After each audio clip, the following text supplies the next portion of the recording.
Hello everyone, कैसे हैं आप सभी। आई होप कि आप सभी अच्छे होंगे। मैं अजीत सिंह स्वागत करता हूं आपका हमारे यूट्यूब चैनल हेलो स्कूल में।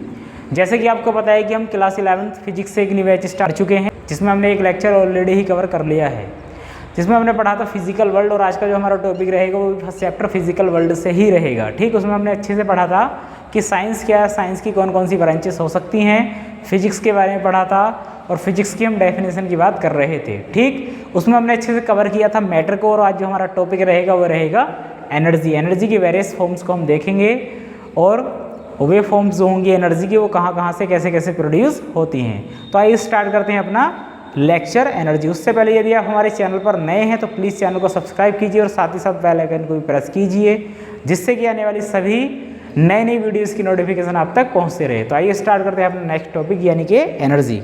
तो एनर्जी क्या होगा? एनर्जी मतलब ऊर्जा।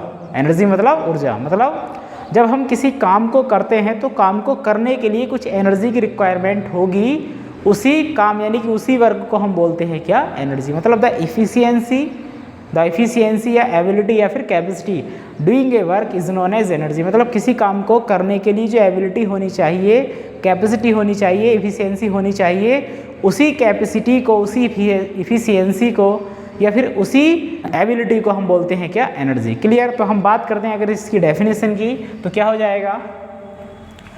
द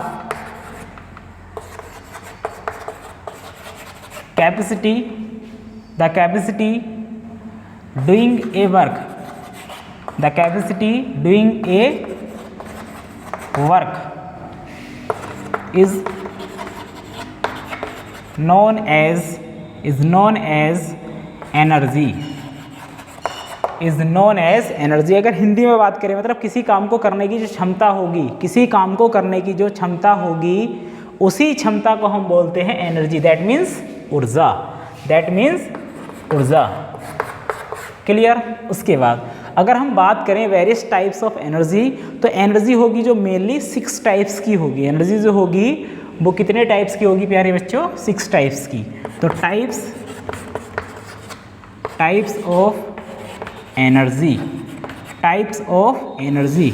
मैं आपको एनर्जी को याद करने की एक ट्रिक बताऊंगा लास्ट में। उससे पहले हम देखते हैं एनर्जी कौन कौन सी टाइप्स की होगी। आपको यदि नाम याद नहीं होते तो फर्स्ट जो एनर्जी होगी वो हो जाएगी साउंड एनर्जी। फर्स्ट एनर्जी क्या हो जाएगी? Sound energy. क्लियर? चलो, साउंड एनर्जी कहाँ से प्रोड्यूस होगी? मतलब जब भी जहाँ भी वाइब्रेट क्रिएट होगा वहाँ क्या प्रोड्यूस होगी? Sound energy. क्लियर? अब जैसे कि मैं आपके सामने बोल रहा हूँ और मेरा जो साउंड है वो आप तक पहुँच रहा है, तो मेरे गले के अंदर एक वोकल कार्ड है, उसमें साउंड प्रोड्यूस हो रहा है, वाइब्रेशन हो रहा है और उसी वाइब्रेशन से ये साउंड प्रोड्यूस होगा। और ये जो साउंड है यही क्या कहलाएगा? Sound energy. क्लियर? उसके बाद सेकंड टाइप वो क्या हो जाएगा? Chemical energy. मतलब एनर्जी जो केमिकल्स के थ्रू प्रोड्यूस होगी, उसको हम बोलते हैं केमिकल एनर्जी। लाइक एज एक सेल देखा होगा आपने, सेल, घड़ी का सेल होगी, जो बोल वॉच होती है उसका सेल, उसके अंदर कुछ केमिकल होता है। उसके अंदर क्या होता है? कुछ केमिकल। उसी केमिकल में जो एनर्जी होगी, उसी एनर्जी को हम बोलते हैं क्या? Chemical energy. क्लियर? उसके बाद थर्ड होती है रेडिएंट एनर्जी। रेडिएंट एनर्जी क्या होगी? मतलब रेडिएशन की फॉर्म में जो एनर्जी रिलीज होगी इसको हम बोलते हैं क्या? Radiant energy. जैसे कि आपने देखा होगा कि जब सनलाइट प्रोपेगेट होती है सन से तो वो रेडिएशन की फॉर्म में होंगी। किसकी फॉर्म में होंगी? रेडिएशन की फॉर्म में, मतलब इलेक्ट्रोमैग्नेटिक वेव्स की फॉर्म में। उसी एनर्जी को हम बोलते हैं क्या? Radiant energy. क्लियर? उसके बाद थर्ड होता है इलेक्ट्रिक एनर्जी। इलेक्ट्रिक एनर्जी क्या होगा? Energy produce by electricity. मतलब इलेक्ट्रिसिटी से जो एनर्जी प्रोड्यूस होगी उसको हम बोलते हैं क्या? Electric energy. उसके बाद नंबर 5 यानी कि सेकंड लास्ट जो हो जाएगी ये हो जाएगी एनर्जी, एटॉमिक एनर्जी मतलब एनर्जी जो एटम्स वगैरह के अंदर होती है उसको हम बोलते हैं एटॉमिक एनर्जी। एंड लास्ट हो जाएगी नंबर 6, हो जाएगी मैकेनिकल एनर्जी। ये क्या हो जाएगी? Mechanical energy. जैसे कि मान लो मेरे पास क्या है, ये चौक है, मैंने इसको यहाँ से उठाया और यहाँ से उठाकर यहाँ रख दिया, तो मैंने इस पर कुछ काम किया, कुछ वर्क किया, तो जिससे कि मेरी मांसपेशियाँ यानी कि मेरी मसल्स में कुछ क्या आ गई, टेंशन सी क्रिएट होगी, थकान होगी। इसी एनर्जी को हम बोलते हैं कि मैकेनिकल एनर्जी। मतलब कुछ एनर्जी जो कुछ काम करने के लिए आती है उसको हम बोलते हैं मैकेनिकल एनर्जी। क्लियर? तो आपको ये समझ में आई होंगी अच्छे से। तो एनर्जी क्या होगी? The capacity doing a work is known as energy. अब एनर्जी कितने टाइप्स की होती है बच्चों? 6 टाइप्स की। कितने टाइप्स की होती हैं?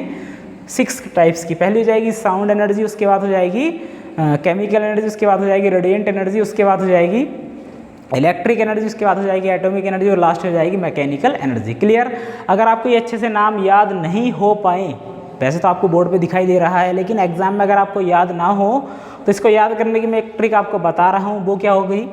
तो इसको याद रखना है SC, SC याद रखना है। SC के बाद याद रखना है रीम, SC रीम। क्लियर?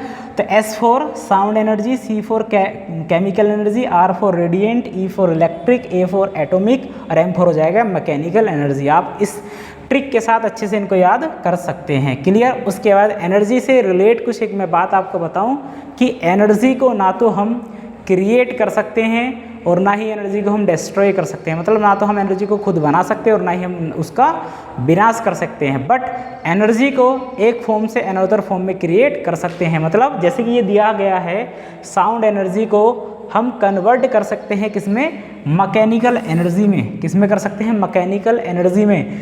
इलेक्ट्रिक एनर्जी को हम कन्वर्ट कर सकते हैं मैकेनिकल एनर्जी में। मैकेनिकल एनर्जी को हम कन्वर्ट कर सकते हैं इलेक्ट्रिकल एनर्जी। मतलब एक एनर्जी को दूसरी एनर्जी में हम कन्वर्ट कर सकते हैं, but energy neither be created nor destroy.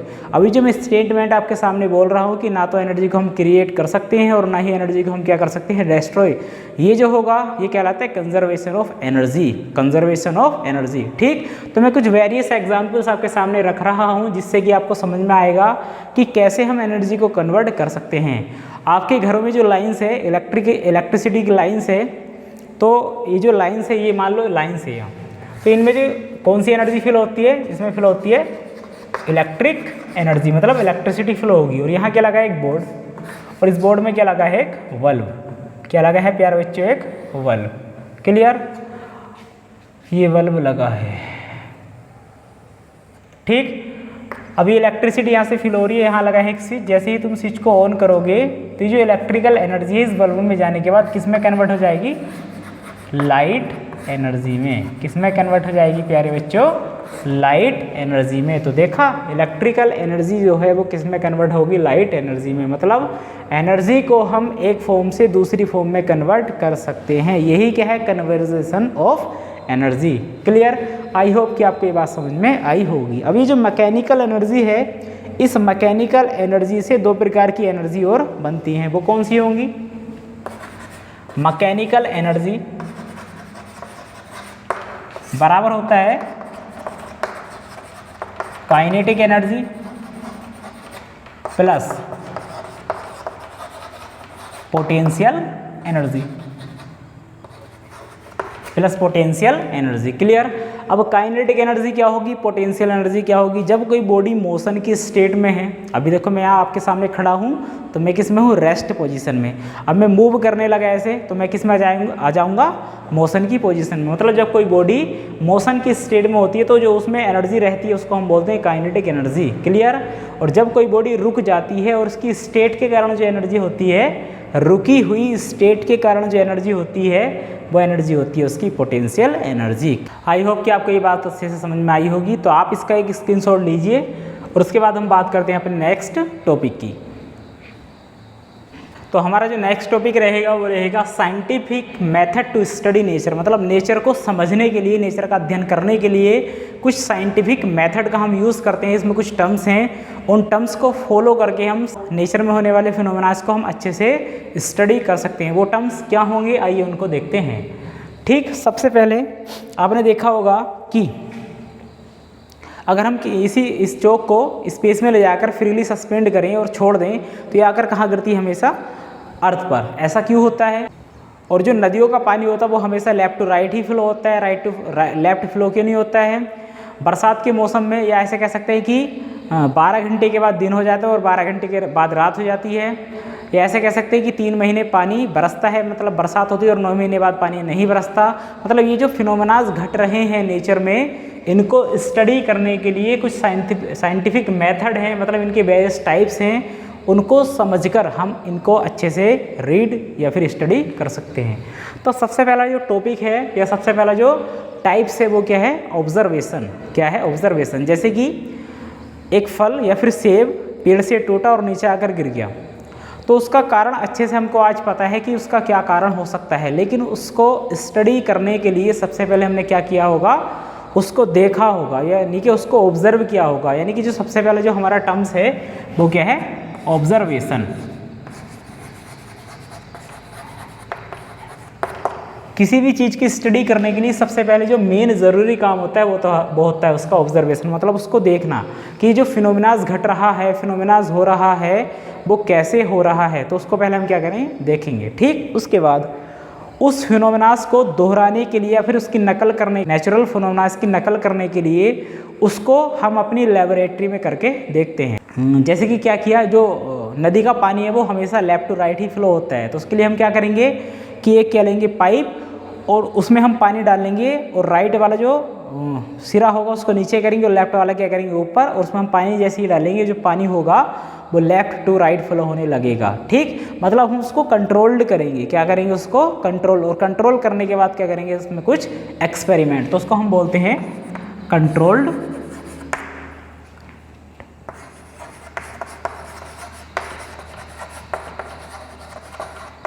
Experiment. क्या बोल लेंगे उसको? Controlled experiment. क्लियर? उसके बाद आपने ये भी पढ़ा है कि, या आपने देखा होगा कि जहाँ भी पानी को रख दिया जाए तो वो फ्लो करना स्टार्ट कर देता है। मतलब जो वाटर है उसकी एक क्वालिटी है कि पानी को जहाँ भी हम रखेंगे वो फ्लो करना स्टार्ट कर देगा। मतलब ये पानी की क्या है? एक प्रकार की क्वालिटी। तो उसको हम बोलते हैं क्वालिटेटिव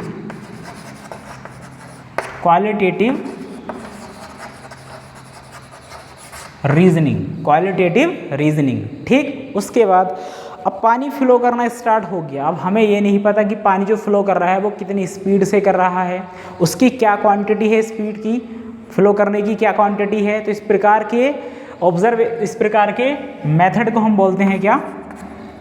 क्वांटिटेटिव रीजनिंग। तो इस प्रकार के मेथड को हम बोलते हैं क्वांटिटेटिव रीजनिंग। क्या बोलते हैं इसको? Quantitative reasoning. क्लियर? उसके बाद अब हमें ये तो पता चल गया कि पानी की जो क्वालिटी होगी, वाटर की जो क्वालिटी होगी वो फ्लो करने की होगी। क्या होगी? फ्लो करने की। कितनी स्पीड से करेगा फ्लो, कितनी स्पीड से करेगा, वो किस में बात आएगी? क्वांटिटेटिव रीजनिंग में। क्वांटिटेटिव रीजनिंग में आपने ये भी देखा है कि सन के अराउंड कौन मूव करता है? अर्थ। सन के अराउंड कौन मूव करता है? अर्थ। अब जो सन है वो अर्थ को अपनी ओर खींच को नहीं लेता। जैसे कि मैंने ये चोक मेरे हाथ में है और मैं इसको छोड़ूंगा तो कहाँ जाकर गिरेगी? अर्थ पर। मतलब अर्थ जो है वो इस पर एक ऐसा अट्रैक्टिव फोर्स लगा रहा है जिसके कारण ये चोक उसकी ओर खींची चली जाती है। मतलब चोक को अर्थ अपनी ओर खींच लेगी। बट जो सन है, सन भी अर्थ पर क्या लगा रहा है? एक प्रकार का अट्रैक्टिव फोर्स। बट जो सन है वो अर्थ को खींच नहीं पाता है। इसका क्या कारण है? इसका कारण ये है कि जो चोक और अर्थ के बीच में फोर्स लगा हुआ था वो in the comparison of sun and earth के बीच में लगने वाली फोर्स से क्या है? कहीं ज़्यादा है, कहीं ज़्यादा है, जिस कारण जो अर्थ है वो चोक को अपनी ओर खींच पा रही है, बट सन अर्थ को अपनी ओर खींच नहीं पा रहा है। तो इसके लिए हम क्या करेंगे? सबसे पहले पता करना होगा कि जो सन और अर्थ है उनके बीच कितना फोर्स लगा हुआ है और चोक और अर्थ है उनके बीच कितना फोर्स लगा हुआ है। तो इसके लिए हमें क्या करना पड़ा है? एक फॉर्मूला बनाना पड़ेगा। और फॉर्मूला किससे बनेगा? मैथमेटिक्स से। किससे बनेगा? मैथमेटिक्स से। तो इसलिए हम अब क्या यूज़ करेंगे? Mathematical model. क्या यूज़ करेंगे? Mathematical model. मतलब हम क्या करेंगे? इसमें एक फॉर्मूला प्रोड्यूस या फिर बनाएंगे। क्लियर? अब मैथमेटिकल मॉडल आ गया। अब दोनों का हम फोर्स कैलकुलेट करेंगे। जैसे कि ये फॉर्मूला है F is equal to G m1 m2 upon R square. G एक कांस्टेंट है, m1 उस बॉडी का मास है जो फोर्स लगाएगा और m2 उस बॉडी का मास है जिस पर फोर्स लगेगा, और r के हम दोनों के बीच का सेपरेशन। क्लियर। अब इसके थ्रू हमने फोर्स कैलकुलेट कर लिया कितना आया, मतलब हमने ये प्रोडिक्ट किया कि फोर्स अधिक लगेगा या फिर क्या लगेगा, कम। तो इस प्रकार के ऑब्जर्वेशन को या फिर इस प्रकार के मेथड को हम बोलते हैं क्या, प्रिडिक्शन। क्या बोलते हैं इसको, प्रिडिक्शन। क्लियर। और लास्ट जो रहेगा वो हो जाएगा वेरिफिकेशन। क्या हो जाएगा, वेरिफिकेशन।